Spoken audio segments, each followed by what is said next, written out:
ഹരേ രാമ ഹരേ കൃഷ്ണ. എല്ലാവർക്കും നമസ്കാരം.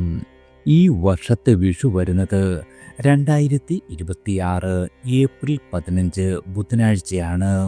കൊല്ലവർഷ കലണ്ടർ പ്രകാരം 1201 മേടം 2-നാണ്. അതായത് രാത്രിയും പകലും തുല്യമാകുന്ന ദിവസം മേടം 1-നാണ് മേടവിഷു ആഘോഷിക്കുന്നത്. അതുപോലെ തന്നെ തുലാം 1-ന് തുലാം വിഷുവും ആഘോഷിക്കും. സൂര്യൻ ഒരു രാശിയിൽ നിന്നും അടുത്ത രാശിയിലേക്കുള്ള യാത്രയാണ് സംക്രാന്തി. ഈ സംക്രാന്തികളിൽ ഏറ്റവും പ്രധാനപ്പെട്ടതാണ് മഹാവിഷു എന്നറിയപ്പെടുന്നത്. ഇനി തിരുവോണം നക്ഷത്ര ജാതകരുടെ 2026 വിഷു ഫലം നോക്കാം. പൂരുരുട്ടാതി നക്ഷത്ര ജാതകരായ നിങ്ങൾ തുലാം രാശിയുടെ 20 ഡിഗ്രി മുതൽ വൃശ്ചിക രാശിയുടെ 3 ഡിഗ്രി 20 മിനിറ്റ് വരെ വ്യാപിച്ചു കിടക്കുന്ന നക്ഷത്രമാണ് പൂരുരുട്ടാതി. അതായത് ജ്യോതിശാസ്ത്രത്തിലെ 25ാമത്തെ നക്ഷത്രമാണ് നിങ്ങൾ. പൊതുവെ പൂരുരുട്ടാതി നക്ഷത്ര ജാതകർക്ക് സംഭാഷണ ചാതുര്യം, സുഖജീവിതത്തിൽ ആസക്തി, അലസത എന്നിവ ഇവരുടെ പ്രത്യേകത മാത്രമാണ്. പെട്ടെന്ന് കോപിക്കുകയും അതുപോലെ തന്നെ ശാന്തതയിലേക്ക് മടങ്ങി വരികയും ചെയ്യുന്ന ആളുകളാണ്. നല്ല ഭക്ഷണം, നല്ല വസ്ത്രം, നല്ല ചുറ്റുപാടുകൾ എന്നിവയിലായിരിക്കും ഇവർക്ക് എപ്പോഴും താല്പര്യം. പ്രത്യേകിച്ചും ഇവർക്ക് ദൈവഭാഗ്യം എപ്പോഴും അനുകൂലമായിരിക്കുന്ന ആളുകളാണ്. പൊതുവെ ഇവർ സാമ്പത്തികമായി വളരെയധികം ഉയർച്ചയിലുള്ള ആളുകളാണ്. അതുപോലെ ചെറിയ ബുദ്ധിമുട്ടുകളിൽ പോലും വളരെയധികം ആകുലപ്പെടുകയും ചെയ്യും. ബുദ്ധി സാമർഥ്യവും കഴിവും ചിന്താശീലവും വളരെയധികം കൂടുതലാണ്. അതുപോലെ അന്യ ആളുകൾക്ക് ഉപകാരം ചെയ്യുവാൻ യാതൊരു രീതിയിലും മടിക്കുന്ന ആളുകളല്ല. പൊതുവെ ഇവർക്ക് മതവിശ്വാസം കുറയുകയും സ്വതന്ത്രമായ ബുദ്ധിയായിരിക്കും ഇവരുടെ പ്രത്യേകത. അതുപോലെ സുഖഭോഗങ്ങളുടെ താല്പര്യം മൂലം അപവാദങ്ങൾക്കിടയാകും. കുടുംബവുമായി അടുപ്പക്കുറവുണ്ടാകും. അതുപോലെ മാതാവിൽ നിന്നും ഗുണങ്ങൾ കുറയുകയും അതുപോലെ ചെറുപ്രായത്തിൽ തന്നെ മാതാപിതാക്കളിൽ നിന്നും അകന്ന് കഴിയുവാനുള്ള സാഹചര്യവും ഉണ്ടാകും. പിതാവിൽ നിന്ന് ഇവർക്ക് പല നേട്ടങ്ങളും ജീവിതത്തിൽ വന്നു ചേരും. അതുപോലെ സാമ്പത്തികമായി ഉയർച്ച താഴ്ചകൾ ഒന്നിടവിട്ട് അനുഭവപ്പെട്ടുകൊണ്ടിരിക്കുന്ന ആളുകളാണ്. പണത്തേക്കാൾ അധികം പ്രതാപത്തിനും സ്ഥാനമാനങ്ങളിലും നിങ്ങൾ താല്പര്യമുള്ള ആളുകളാണ്. ബാല്യകാലം നിങ്ങൾക്ക് പൊതുവെ വളരെയധികം സന്തോഷകരമായിരിക്കും. അതായത് വ്യാഴ ദശാകാലം. കാര്യമായ ആരോഗ്യ പ്രശ്നങ്ങളൊന്നും നിങ്ങൾക്ക് ഈ കാലം ഉണ്ടാകില്ല. 8 മുതൽ 27 വരെ അതായത് ശനി ദശാകാലമാണ്. ഈ സമയത്ത് നിങ്ങൾക്ക് ഗുണദോഷ സമ്മിശ്രമായിരിക്കും. ഈ കാലത്ത് വിദ്യാഗുണമുണ്ടാകുമെങ്കിലും അതിന് മന്ദതയും അപൂർണതയും അനുഭവപ്പെടും. യാത്രാക്ലേശമുണ്ടാകും. ശ്വാസകോശ രോഗങ്ങൾക്കും സാധ്യതയുണ്ട്. കുടുംബത്തിന് ഈ കാലം വളരെയധികം ധന അഭിവൃദ്ധി കാലമായിരിക്കും. പിന്നെ 27 വയസ്സിന് ശേഷം 44 വയസ്സുവരെ ബുധദശയാണ്. അതായത് പ്രവർത്തന വിജയം, ധന അഭിവൃദ്ധി, പുതിയ കാര്യങ്ങൾ പഠിക്കുവാനുള്ള സാഹചര്യം, അതുപോലെ സ്ഥാനമാനങ്ങളിൽ ലാഭം തുടങ്ങിയവ അനുഭവപ്പെട്ടു തുടങ്ങും. 44 വയസ്സുവരെ ഈ നിലയിൽ തുടരുന്നതാണ്. അതിനുശേഷം 44 മുതൽ 51 വയസ്സുവരെ നിങ്ങൾക്ക് കേതുർ ദശാകാലമാണ്. ഈ കാലഘട്ടം നിങ്ങൾക്ക് യാതൊരു രീതിയിലും മെച്ചമല്ല. അതായത് രോഗപീഠകൾ, അപകടങ്ങൾ തുടങ്ങിയവ അനുഭവപ്പെടുന്ന കാലമാണ്. 51 വയസ്സിന് ശേഷം അതായത് 51 വയസ്സ് മുതൽ 71 വയസ്സുവരെ ശുക്രദശാകാലമാണ്. ഈ സമയം നിങ്ങൾക്ക് സന്തുഷ്ടവും സുഖപ്രദവുമായ ജീവിതം വന്നു ചേരും. കുടുംബജീവിതം പൊതുവെ വളരെയധികം സന്തോഷകരമായിരിക്കും. ഈ കാലത്തിൽ നിങ്ങളുടെ പങ്കാളിയിൽ നിന്നും എല്ലാവിധ സഹകരണവും വന്നു ചേരും. സന്താന സൗഭാഗ്യവും ആവശ്യത്തിന് സമ്പത്തും ഉണ്ടാകും. നിങ്ങൾ പൊതുവെ ഭാഗ്യമുള്ള നക്ഷത്ര ജാതകരാണ്. പ്രത്യേകിച്ചും ഈ നക്ഷത്രത്തിൽ ജനിച്ച സ്ത്രീകൾ സന്തുഷ്ടമായ കുടുംബജീവിതം നയിക്കുകയും ഭർത്താവിനോടും സന്താനങ്ങളോടും കുടുംബത്തോടും വളരെയധികം സ്നേഹവും കുടുംബ ഭരണത്തിലും ഔദ്യോഗിക ജീവിതത്തിലും പൊതുപ്രവർത്തനത്തിലും വളരെയധികം വിജയം നേടുവാനും ഭർത്താവുമായി തികഞ്ഞ സഹകരണത്തിലും സ്ത്രീ നക്ഷത്ര ജാതകർക്ക് കഴിയുവാൻ സാധിക്കുന്നതാണ്. ഞാനീ പറഞ്ഞത് പൂരുരുട്ടാതി നക്ഷത്ര ജാതകരുടെ ഒരു പൊതുഫലമാണ്. നിങ്ങളുടെ ജനന സമയത്തെയും ഗ്രഹനിലയുടെയും ഗ്രഹസ്ഥിതി അനുസരിച്ച് ഫലത്തിൽ ചെറിയ ഏറ്റക്കുറച്ചിലുകൾ ഉണ്ടാകാം. ഇനി വിഷുഫലം നോക്കാം. മേടവിഷു സംക്രമം ഐശ്വര്യവും സുരക്ഷിതത്വവും പോരുരുട്ടാതി നക്ഷത്ര ജാതകർക്ക് വളരെയധികം സമ്മാനിക്കും. അതായത് നിങ്ങളുടെ കുടുംബ ജീവിതത്തിൽ വളരെയധികം സന്തോഷവും സൗഖ്യവും സമൂഹത്തിൽ പ്രതാപവും എവിടെയും ബഹുമാനവും നല്ല സുഹൃത്തുക്കളും ഉണ്ടാകും. ഈ ആളുകൾ വഴി നിങ്ങൾക്ക് വളരെയധികം ഗുണഫലങ്ങളും അനുഭവത്തിൽ വന്നു ചേരും. ചില തെറ്റുകൾ സ്വയം മനസ്സിലാക്കി അത് തിരുത്തുവാനുള്ള അവസരം കൈവരുന്നതാണ്. പൊതുപ്രവർത്തകർക്ക് അധികാരപ്രാപ്തിയുള്ള സ്ഥാനമാനങ്ങൾ ലഭിക്കും. തിരഞ്ഞെടുപ്പിൽ വിജയിക്കുന്നതാണ്. മീനക്കൂറുകാർക്ക് ധനപരമായി വളരെയധികം നേട്ടമുണ്ടാകും. എന്നാൽ കുംഭരാശിക്കാർക്ക് അത്ര നല്ല ഫലമല്ല. മീനരാശിയിലുള്ളവർക്ക് കർമ്മത്തിൽ ഗുണഫലമുണ്ടാകും. സ്ഥാനമാനം ലഭിക്കുന്നതാണ്. അതുപോലെ കുടുംബത്തിൽ സുഖമുണ്ടാകും. ബിസിനസ്സുകാർക്ക് വളരെയധികം നേട്ടമുണ്ടാകുന്ന വർഷമാണ്. മേലധികാരിയിൽ നിന്നും പ്രശംസ വന്നു ചേരും. അതുപോലെ അധികാര ലബ്ധിയും ഉണ്ടാകുന്ന കാലമാണ്. നിങ്ങളുടെ ന്യായമായ എല്ലാവിധ ആഗ്രഹങ്ങളും ഈ കാലം നിറവേറ്റുവാൻ സാധിക്കുന്നതാണ്. അതുപോലെ അറിവ് സമ്പാദിക്കുന്നതിൽ വളരെയധികം ശുഷ്കാന്തി കാട്ടുന്നതാണ്. വിദ്യാർത്ഥികളായ ആളുകൾക്ക് വിദ്യാഭ്യാസത്തിൽ മികവ് തെളിയിക്കുവാൻ സാധിക്കുന്ന കാലമാണ്. സക്രിയമായ നിങ്ങളുടെ പ്രവർത്തനത്തിലൂടെ തൊഴിലിടത്തിൽ ആധിപത്യം നേടിയെടുക്കുവാൻ കഴിയുന്നതാണ്.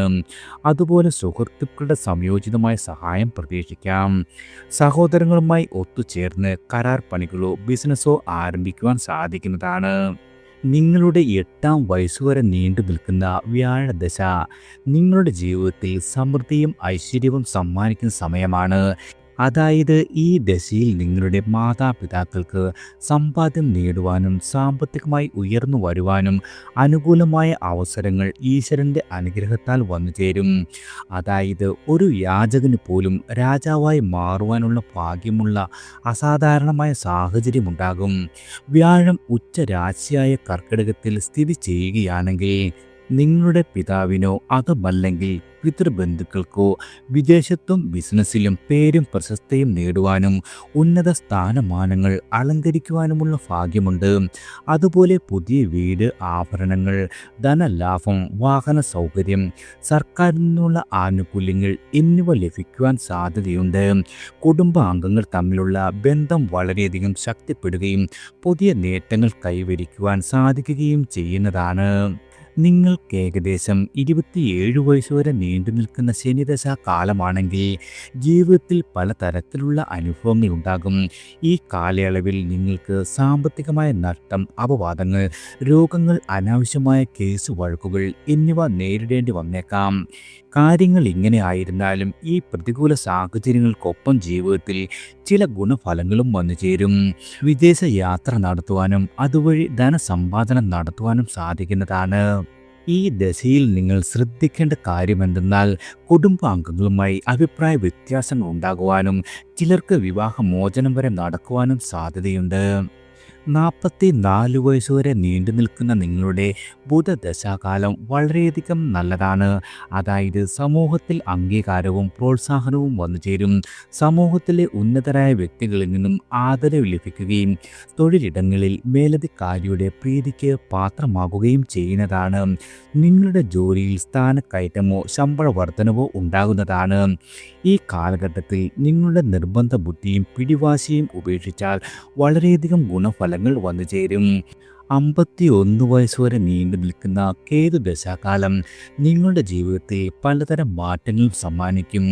കേതു ഒരു ആത്മീയ ഗ്രഹമായതിനാൽ ഈ കാലഘട്ടത്തിൽ നിങ്ങൾക്ക് ആത്മീയതയിൽ താല്പര്യം വർദ്ധിക്കുവാനുള്ള സാധ്യതയുണ്ട്.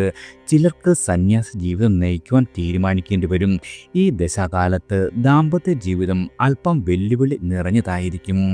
അതായത് 7 വർഷം നീണ്ടു നിൽക്കുന്ന കേതു ദശയിൽ ദാമ്പത്യ ജീവിതം നയിക്കുവാൻ വ്യക്തിക്ക് വലിയ താല്പര്യം കാണില്ല. വിവാഹിതരാണെങ്കിലും ഇണയിൽ നിന്നും അകന്നു നിൽക്കുവാനുള്ള സാധ്യതയുണ്ട്. ഈ സമയം നിങ്ങൾക്ക് വലിയ മാനസിക ബുദ്ധിമുട്ടുകളും സമ്മർദ്ദവും അനുഭവപ്പെടാം. എന്നാൽ ഈ കാലഘട്ടത്തിൽ അന്വേഷണ ഗവേഷണ സ്വഭാവമുള്ള തൊഴിൽ ചെയ്യുന്ന അഭിഭാഷകർ, പോലീസ് ഉദ്യോഗസ്ഥർ, സർജൻ, ഡോക്ടർമാർ, എഞ്ചിനീയർ തുടങ്ങിയ ആളുകളാണ് നിങ്ങളെങ്കിൽ നിങ്ങളുടെ പേരും പെരുമയും തെളിയിക്കുവാനുള്ള അവസരങ്ങൾ വന്നു ചേരും. 71 വയസ്സുവരെയുള്ള ശുക്രദശാകാലം വ്യക്തിയുടെ ജീവിതത്തിൽ സന്തോഷവും സൗന്ദര്യവും നിറഞ്ഞതാണ്. അതായത് ശുക്രൻ സ്നേഹം, സൗന്ദര്യം, അനുകമ്പ, ആഡംബരങ്ങൾ, ജീവിതത്തിലെ ആസ്വാദനം എന്നിവയെ സൂചിപ്പിക്കുന്നു. ഈ ദശയിൽ നിങ്ങളുടെ ജീവിതം വളരെയധികം ഗുണഫലങ്ങൾ നിറഞ്ഞതായിരിക്കും. നിങ്ങളുടെ ഇന്ദ്രിയങ്ങൾ എപ്പോഴും സജീവമായിരിക്കും. അതായത് ജീവിതത്തിൽ സന്തോഷത്തിന് എത്ര പ്രാധാന്യമുണ്ടെന്ന് നിങ്ങൾക്ക് കണ്ടെത്തുവാൻ സാധിക്കുന്ന കാലഘട്ടമാണ്. എന്നാൽ ശ്രദ്ധിക്കേണ്ട ഒരു കാര്യം, ആഡംബര ജീവിതം ശുക്രൻ്റെ മറ്റൊരു ഘടകമാണ്. അമിതമായി ആഡംബര ജീവിതത്തിൽ ഏർപ്പെട്ടാൽ ധനനഷ്ടവും മറ്റു പ്രശ്നങ്ങളും ഉണ്ടാകാം. സാധാരണയായി ഈ ദശയിൽ വ്യക്തിക്ക് ഗൃഹസ്ഥ സൗഖ്യം ലഭിക്കും. ഇതുവരെ വിവാഹം കഴിക്കാത്തവർക്ക് ഈ ദശയിൽ വിവാഹം കഴിക്കുവാനുള്ള ഭാഗ്യവുമുണ്ട്. സന്താനങ്ങളുടെ വിവാഹം, വിദ്യാഭ്യാസം, തൊഴിൽ എന്നിവയുമായി ബന്ധപ്പെട്ട മംഗളകാര്യങ്ങൾ നടന്നു കിട്ടുന്നതാണ്. പുതിയ വാഹനം, വാസഗൃഹം, ആഭരണങ്ങളൊക്കെയും ലഭിക്കുവാനുള്ള സാധ്യതയുണ്ട്. ചിലർക്ക് വലിയ നിധി വരെ വന്നു ചേരും. ജീവിത പങ്കാളിയോട് കൂടി സന്തോഷകരമായ ജീവിതം ഈ സമയം പ്രതീക്ഷിക്കാം. എന്നാൽ ശുക്രദശയിലെ ചില പ്രത്യേക സമയങ്ങളിൽ ചില ദോഷഫലങ്ങളും ഉണ്ടാകാം. ചില പോരുട്ടാതി നക്ഷത്ര ജാതകർക്ക് ശുക്രദശയിലെ ആദിത്യ അപഹാര കാലത്ത് ദോഷ അനുഭവങ്ങളും വന്നു ചേരും. ബുധ, ശുക്ര, ചന്ദ്രദശകളിൽ ദോഷപരിഹാരം ചെയ്യുന്നതാണ് യുക്തി. നവഗ്രഹങ്ങളിൽ വ്യാഴത്തെ നിങ്ങൾ പ്രീതിപ്പെടുത്തുന്ന കർമ്മങ്ങളും അനുഷ്ഠിക്കേണ്ടതാണ്. കുംഭരാശിക്കാർ ശാസ്താക്ഷേത്രത്തിൽ പോകണം.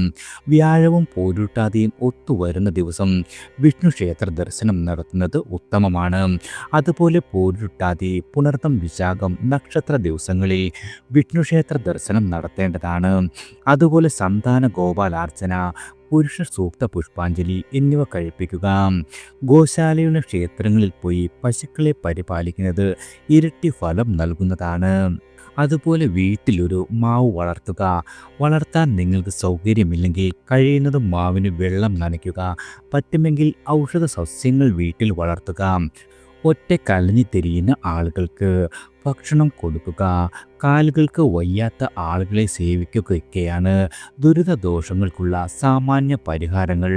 ഞാനിവിടെ പറഞ്ഞിരിക്കുന്നത് പൊതുവായ സൂചന മാത്രമാണ്. പ്രത്യേകിച്ചും ഇവിടെ കൊടുത്തിരിക്കുന്ന ദശ അപഹാര കണക്ക് ഒരു പൊതുവായ സൂചന മാത്രമാണ്. ഓരോ വ്യക്തിയുടെയും ജനനഗ്രഹനില, ജന്മശിഷ്ടമൊക്കെ മാറുന്നതനുസരിച്ച് ദശ അപഹാരം മാറുവാനിടയുണ്ട്. മാത്രവുമല്ല, യോഗങ്ങൾ, ദശ അപഹാരം എന്നിവ അനുസരിച്ച് ഞാൻ ഈ പറഞ്ഞ ഫലങ്ങളിൽ വ്യത്യാസമുണ്ടാകാം. നിങ്ങൾ ജാതക നിരൂപണം നടത്തുകയും ദശാനാഥനെ പ്രീതിപ്പെടുത്തുകയും ചെയ്യുന്നത് ഈ വ്യത്യാസങ്ങൾ കൃത്യമായി മനസ്സിലാക്കുവാൻ സഹായിക്കും. ഗ്രഹദോഷങ്ങൾ പരിഹരിക്കുന്നതിലൂടെ നിങ്ങളുടെ നല്ല സമയത്തിൻ്റെ ഗുണഫലങ്ങൾ വർദ്ധിപ്പിക്കുവാനും മോശം സമയത്തിൻ്റെ ദോഷഫലങ്ങൾ കുറയ്ക്കുവാനും സാധിക്കുന്നതാണ്. എല്ലാവർക്കും ഭഗവാന്റെ അനുഗ്രഹവും കടാക്ഷവും ഈശ്വരനാമത്താൽ വന്നു ചേരട്ടെ.